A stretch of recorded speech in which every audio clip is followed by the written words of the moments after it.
Hello, my soccer universe. My name is Roland and this is Football Talk. And I'm so excited to finally preview the new Serie A season. My favorite league by far. Yes, my favorite team is probably Lask, but my co-favorite team is Milan. And so, yeah, Serie A has always been a mainstay for me. It is il campionato più bello del mondo for me still, although there are so many things that could have been going better. I'm just talking stadiums. They are in desperate need to be revamped. It still gives you kind of this time capsule feeling if you watch games in Serie A, but they also have this wide expanse where you can actually see the city. We lost a really great one in Venice. They're also building a new one. There will be no campanile in the background, no boats in the background anymore for Venice. If they would get promoted again, they probably will need a new stadium anyway to sustain that. But Venezia is not a storyline in here, just wanted to say it. But I'm thinking of many of the smaller stadiums we actually have plenty to see. A stadium that I'm really looking forward to this season is Pisa, newly promoted, not too far from the Leaning Tower. I'm sure we'll get some shots of the Leaning Tower when you're watching Pisa games and, some other really nice ones too.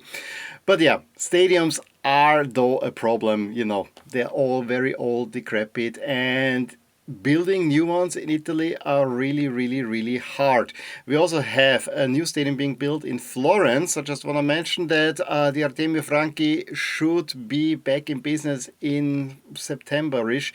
So Fiorentina will play the first few home games in Reggio Emilia, which I think is also the home stadium for Sassuolo. So quite interesting there. But it's a stadium that anyway can use a few more fans because Sassuolo, let's face it, don't bring too many. As you could see when Milan won the last title and they had a complete takeover of Sassuolo back then. The other huge problem with Serie A, and I promised, I will talk a lot of positive stuff, but we have to talk about the Austrians because the TV contract. Serie A, although I would say I would put them currently third place overall in the European leagues, but the TV contract for the Bundesliga is already much better. And the Bundesliga is more innovative, whereas Serie A, they're always doing the same thing. It's great coverage in Italy, and if you have the zone package here in mainland Europe, where the zone is offered, like here in Austria, I can get the coverage in German and in Italian. However, I don't get much more here. And I hear that broadcasting rights, for instance, in India and Africa, vast populations where you could really feed them Serie A down their throat. No, you leave them to the Premier League and La Liga, who of course have a bigger pull at the moment. And this is where Serie A is seriously lacking their TV rights. It's just an absolute mess. Absolute mess is also some consistency at the coaching sector. We'll talk about this in a little bit because 12 of the 20 teams start this season with new coaches. That is an incredible number. We'll run through every single change of these and let's see where this will go. Another problem that I think Serie A has is it's very north heavy. If you go north to south and you draw a line between the 10th north and the 11th north team, is kind of for me the median. That median is between Parma and Sassuolo, so barely on the peninsula. The Roman derby is one of the most southern derbies that we have this season. This is not good. We need more southern Italian teams. Get a little bit more passion in. But the situation was very similar last season. Yeah, we need some more southern teams in there. It would be nice, for instance, for Palermo to kind of pull it a little bit more down. I think at the moment the southernmost team, is it Lecce or is it Cagliari? I want to even say it is Cagliari. Yes, Cagliari, just about beats out Lecce as the southernmost team, and Lecce is more or less sitting on the heel. And so that's a situation that I do not like overall. If I was to construct a Serie A, there would definitely a couple more southern teams there. Okay, I've said that Serie A is about to start, and that's true, but the Italian football season has already started. We had a pre-Coppa Italia round. We had past weekend already the first round of the Coppa Italia proper being played. So let's run through the results of the Serie A teams that have been in contentions. Newly promoted Sassuolo 1-0 over Catanzaro, a team that was actually in promotion playoff. Lecce 2-0 over Juve Stabia. Genoa easy 3-0 over Vicenza. Como 3-1 over Südtirol from Bolzano, or Bozen as I like to call it, being from Austria. I was in Bozen just last weekend.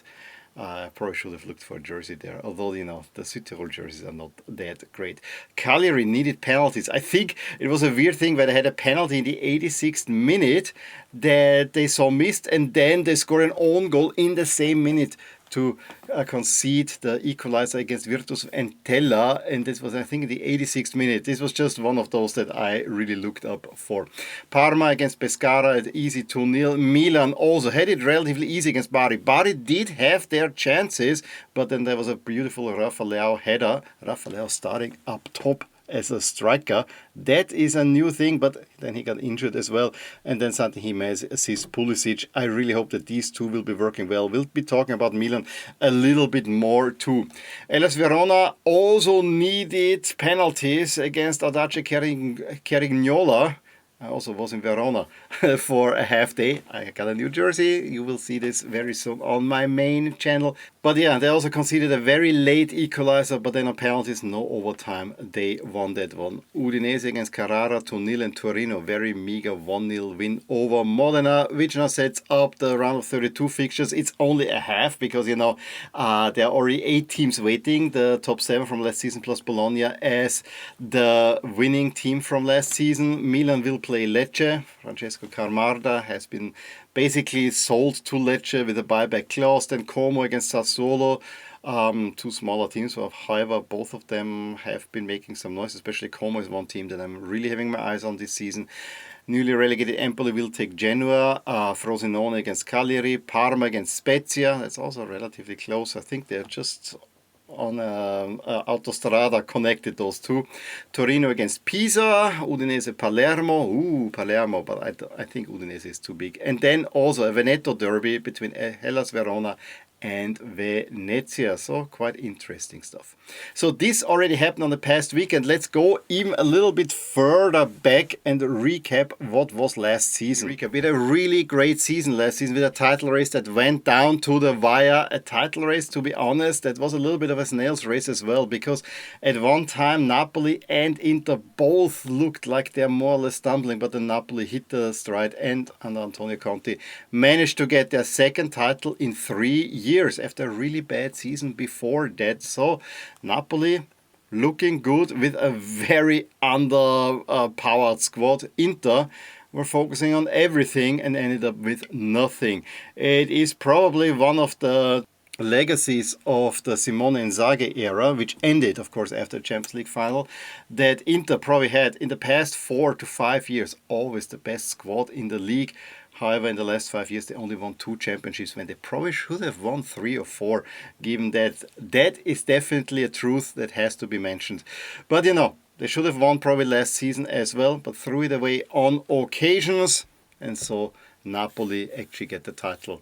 I'm not sorry about that. We thought also that Atalanta are at the time really in this championship, whereas Juve were hanging on. It really looked bad under Thiago Motta. Then Tudor comes in, steadied the ship, and actually got them into the Champions League.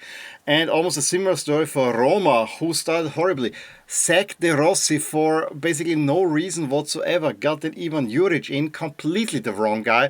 Roma was close to relegation zone. In steps Claudio Ranieri, and Roma go on a run. Were definitely one of the best teams in the second half of the season. Almost made it into the Champions League. I actually would have loved them to make the return to the Champions League ahead of Juventus. Although, Juventus needed it probably more than Roma did. Fiorentina pipped Lazio on the last day of the season to a European spot. 7th this season did not get you into Europe. So Lazio, who looked also really exciting for a long time. Marco Baroni doing some amazing work. However, it's an underpowered squad that had also then some injury issues and completely threw this away on the last day of the season. But Lazio at least were not as bad as Milan, who had an absolute shit show of a season. Everything going wrong. I mean, from the coaching hire, then the replacement, both Portuguese coaches. If you go with Conceição the first time around, it actually may have worked, but it did not work at all this time around. And so, yeah, it was a disastrous season where you did not lose to Inter, and that's basically the best thing about the Milan season, that by not losing to Inter, actually winning 3 times, you not only eliminated from the cup, you won the Super Coppa, but he also prevented Inter from winning the title, and that might have been very well the difference after losing 6 in a row to Inter. So that was the positive stuff. A win at Real Madrid, everything else absolute crazy. And I think it's best epitomized by the game against Cagliari. You had just beaten Real Madrid, you go to Cagliari and you play only a 3-3 draw, a game that you should win easily. Bologna, 9th place, looks bad, but you see on the left, they won the Coppa Italia, therefore they are in the Europa League, they had to deal with Champions League, they were also one of the more exciting teams that was really pushing for the Champions League, but then put everything into the Coppa basket and won that one, deservedly so in the final. So yeah, it was great to see Bologna win a title, that they won it against my team, of course, did not help. Como, very good season. I think it was the first Serie A season. Major financial backing. Look out for Como this season.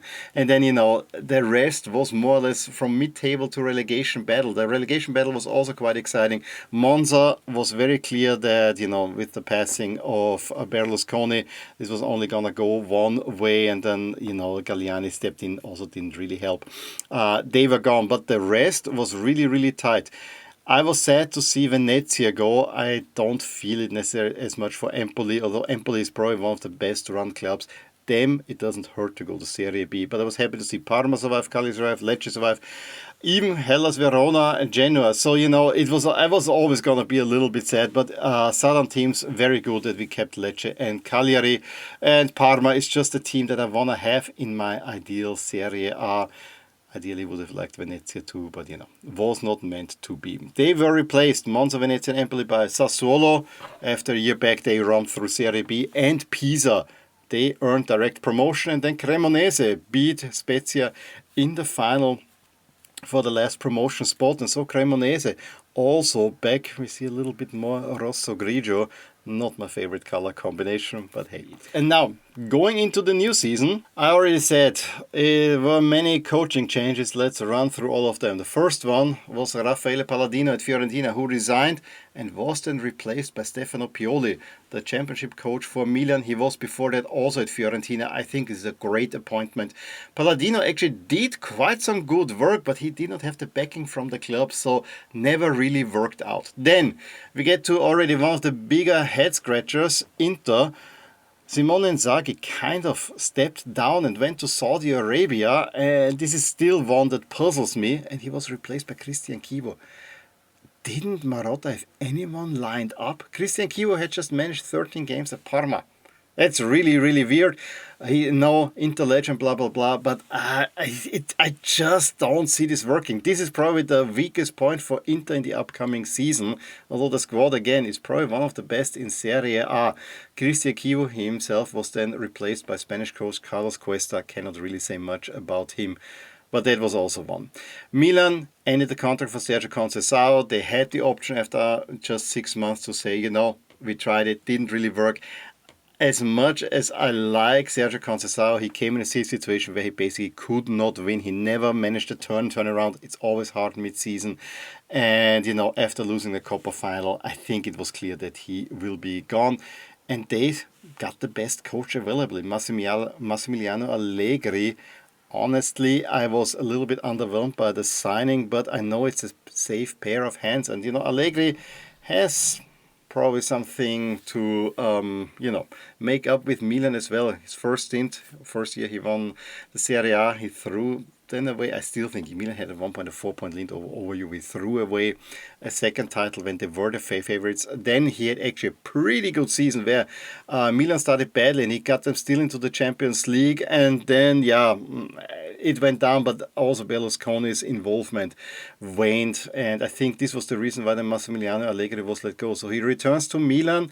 Milan also got a new sporting director. We'll talk about that. It seems to be that Milan getting their act together. Then Claudio Ranieri was clear that he will end the contract with Roma and go into retirement. He even was about to take over the Italian national team for a while, and he was replaced by Gasperini. That I did not see coming, given that Gasperini had such a huge body of work at Atalanta, and we knew that he will be leaving Atalanta, but that he's stepping down from Atalanta to go to Roma, that came as a surprise, because as you know, Atalanta, Roma, they really don't like each other. So Atalanta then replaced me with Ivan Juric, and while I see many people scratching their heads over that appointment, yeah, that's the guy who fell at Roma, who fell at Southampton last season. In both cases, he didn't really have a full preseason. But more importantly, I think this is not such a bad signing because Juric is a disciple of Gasperini. This is almost replacing like for like, although Gasparini definitely is a different level. But with the way Atalanta is run, I actually think that Juric might succeed. He did a really good job at Hellas Verona. Torino, if they would have given him a striker, I guess he could have performed better. But whatever happened at Roma and at Southampton, you should not really judge him on that. Baroni was also second Lazio, although he did a really good job. I didn't understand it. He came also from Hellas Verona, stepped into the next level, and Lazio for a long time were one of the most entertaining teams in the season. Yes, it tailed off at the end of the season. He got replaced by Maurizio Sarri, who, yes, it's an appointment that came also as a surprise, given that Sarri stepped down not too long ago, and now he is being put into a situation where they cannot sign any new players. It's a really, really bad situation for Lazio. Cagliari, by mutual consent, got rid of Davide Nicola. I guess Davide Nicola probably saw that he cannot do more with the squad. He is the relegation Houdini in Serie A, and we'll see. He was hired by another team that is probably in a relegation battle. He was replaced by Fabio Piscane, and this appointment, I have to say, I have a little bit of a worry that it might mean that Cagliari get relegated again. Torino parted ways with Paolo Vanoli, hired Marco Baroni. I think it's a great hire for them. It's a little bit like the Juric hire, I would say. Torino is also a team that need to get their act together and back their coaches in the transfer market because there's so much potential in this club.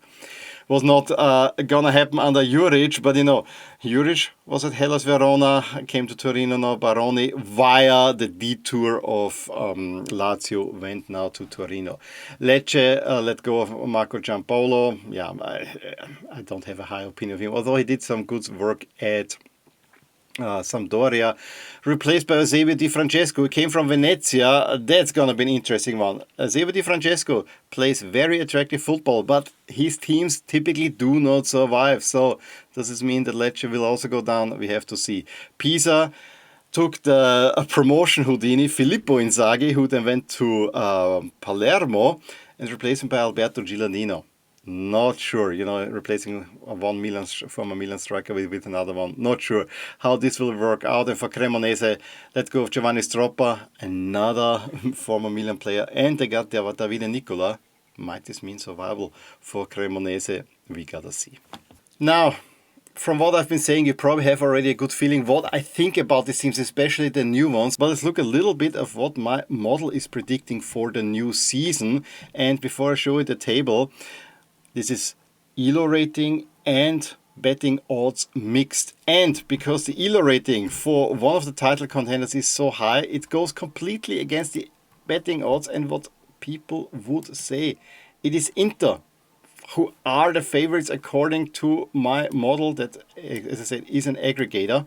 And Inter is ahead of Napoli. Honestly, personally, I think Napoli have to be considered after a great transfer window. The big favorites for the season. I mean, they got Kevin De Bruyne, even when he's not so good in form. This is a great signing.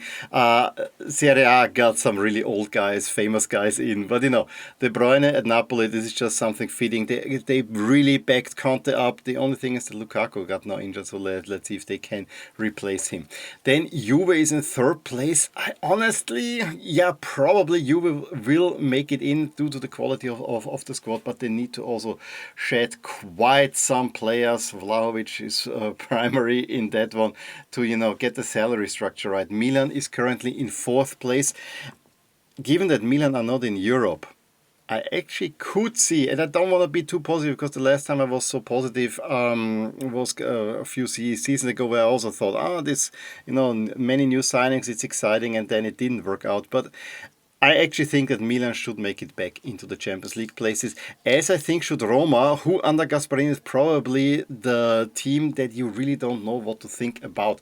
I think they had some good signings with Gasparini. They get now a coach that is also backed by Ranieri, who is the new sporting director.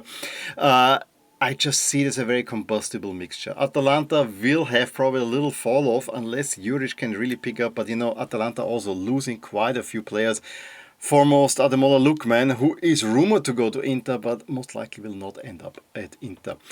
Lazio in 7th is probably due to the Elo rating. I don't quite see it. They don't get any new transfers in. I actually think that Fiorentina and Pioli have a better chance, as do Bologna under Italiano. A second season, and Bologna have not lost. Of course, they're always losing players, but I think Bologna always have a chance. The underrated team to me is Como. I think Como could make a surprise into the European spots. Huge backing. They have the coach with Fabregas very well set up. The only downside is now Italian coaches know what he stands for. I would say everybody else is more or less fighting against relegation. And let's go all the way to the bottom. The two teams, the two promoted teams plus Lecce are the prime candidates to go down. I fear that Lecce and Cagliari should be considered prime candidates. I think Pisa probably will have a hard time. Cremonese, we gotta see. I mean, they have Davide Nicola. I could see them well surviving because of that as well. I also fear a little bit for Hellas Verona. I gotta be honest. Before we look at the first set of fixtures, of course, I need to talk about my favorite team, Milan. As I said, I was a little bit underwhelmed by the Allegri signing, but I was very impressed what Milan did in the transfer window. They had an amazing transfer window. The first thing is you got Iglitare in. After going back and forth which sporting director to choose, I think they got the choice overall right. He has been wheeling and dealing and have making profit. I did not like necessarily the sale of Theo Hernandez. And sometimes it did not look good, but they got players in. They got Ricci. They shored up the midfield with Ricci, Chashari. They got over the line as well. And Luka Modric, the star signing. Yes, he's 39, almost 40 years old, but he plays once a week. He will have limited time, but he has the vision that almost no other player in Serie A will have, except, of course, Kevin De Bruyne at Napoli. So, yeah, I think this looks really good because a good team is built from the midfield. Remember, it was the midfield that won Milan the title in 22. If you have another good midfield, and, maybe you have to also look into the future a little bit more, then I actually look very positive. Maybe this year the goal definitely has to be top 4, but then the next season should be challenging for a title the way you have it set up currently. I also like what they've done on the striker front. I'm not one of those that is disliking the Boniface hire. I think Victor Boniface is a really, really good signing. And the terms that are being rumored, I think it's not finalized yet, are really, really good, I have to say. I mean, you have a loan, you can let go of the loan, it's not too expensive, but then you can buy, if it works out, a world-class striker for a relatively small fee. Victor Boniface has been tearing up the Bundesliga. Before that, he did it, of course, in Belgium at Union Saint-Gilloise. I'm not liking the links to Vlahovic and Rasmus Højlund, to be honest, but what I was really happy is that they're still hanging on to Santi Jimenez. I really think you should give Santi Jimenez a chance. He is a Milan player, and this is another thing. They have been hiring players who actually are or were Milan fans. And so, yeah, Santi Jimenez was a Milan fan. Give him a chance. I think he worked well with Christian Pulisic, who is also being a little bit pushed. I'm a little bit worried about the outsides, the Theo Hernandez replacement with Estupinian. We have to see on the right side. Maybe Salamakers. I mean, he had now great 2 seasons away from Milan. I really hope he can repeat that now at Milan. If he does well, then I think this could also work. The defense needs to be a little bit. I would have loved that they would get Leone, but he, of course, went to Liverpool. You had the money, but the winter is probably not a bad replacement. But maybe another defender should be coming in. He lost a little bit there as well. But what I like about the strategy for Milan is definitely that you build through the midfield. Every good team starts with the midfield. That's the core. You kept even Mike Maignan, although that there wasn't no contract extensions. But how did Chelsea think they can Mike Maignan for 16 million? Was ridiculous, honestly. One of the best goals. The French national team goalie, you think you can get him for cheap, and then they're paying for other crazy goalies way more. But yeah, I'm cautiously optimistic. As I said, top 4 is what I'm expecting. With a little bit of luck, you can get potentially in a title push like Napoli did last season. But when I look at what Napoli is doing, it's really hard to see Milan go past it. The good thing is that Inter look a little bit like a shit show, but they might actually get the act together by signing, for instance, Ademola Lookman. Then I think then Inter will look very strong as well.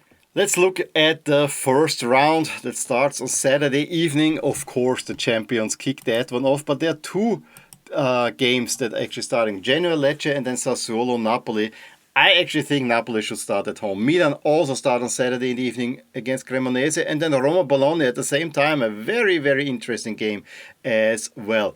It then continues into Sunday with four more games. Cagliari starting with Fiorentina, Como Lazio, Atalanta host Pisa, and Juve against Parma. Yeah, that gives me 90s vibes, but will not go much further than that. And then on Monday, yes, we get two more with Udinese Calcio against Hellas, and Torino start a second season in a row at the San Siro. This time they go to Inter, and we'll get a first look at Inter there too. Udinese against Hellas Verona. Yeah, those are two smaller northern teams. Udinese, of course, probably a little bit better run than Hellas. So, I could spend probably a whole lot more time on talking about Serie A. Please let me know in the comments below of who do you think will win Serie A. Will we get a title race, or will it be the Napoli solo, or by any other team? Maybe Inter will run away, maybe Milan will run away. What do you think? Which team do you support? Also drop that in the comments below. And as always, enjoy your calcio, and I will talk to you soon with more things in my soccer universe. Bye.